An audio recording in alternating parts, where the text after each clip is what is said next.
suba das tazas na universidade. Bolsas máis inaccesíveis. A privatización da universidade pública. As prácticas nas empresas cada vez son máis inaccesibles. Os órganos de goberno das facultades están sendo cada vez menos democráticos. Son jóvenes universitarios y conocen muy bien los efectos de los recortes en la educación pública. Y los conocen porque los sufren en el día a día. Os ordenadores moi precarios e si que de igual 20 moitos ordenadores funcionan un par deles. O profesor non podía permitirse actualizar un programa informático que nos serve para estudar estadística e outras asignaturas porque costaba 5.000 euros e a universidade non o podía pagar. Os profesores nun exame comentaron que estiveron a piques de ter que pagar eles mesmos os exames porque eran a color. E algúns amigos estudando matemáticas que sí que me contaron que había aulas pois que tiñan goteiras. Pero los ajustes van más allá y afectan también a su formación. En criminoloxía fanse prácticas externas na Academia Galega de Seguridade Pública.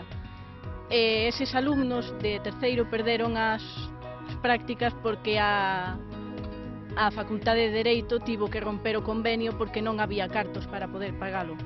Parecía no horario que tiña clase de as prácticas de bioquímica. Echaron ese súpeto e nos comentaron que non existían porque non tiñamos presupostos para poder impartir esa clase. O profesor de administrativo pois non había quen cubrir a súa praza e os nosos compañeros estuveron pois varios meses, casi rematando o cuatrimestre, sin poder dar clase.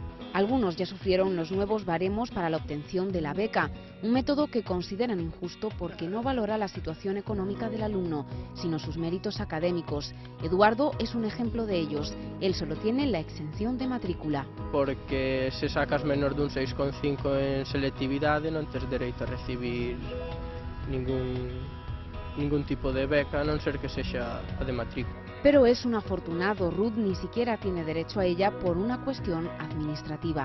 Pois criminoloxía, o ser unha carreira non adaptada ao espazo europeo de ensinanza superior, non temos dereito a bolsa. Noutras comunidades que si teñen criminoloxía, si que teñen adaptada, sí que teñen dereito a bolsas. Ellos lo tienen claro. El gobierno está desprestigiando a la universidad pública para beneficiar a la privada.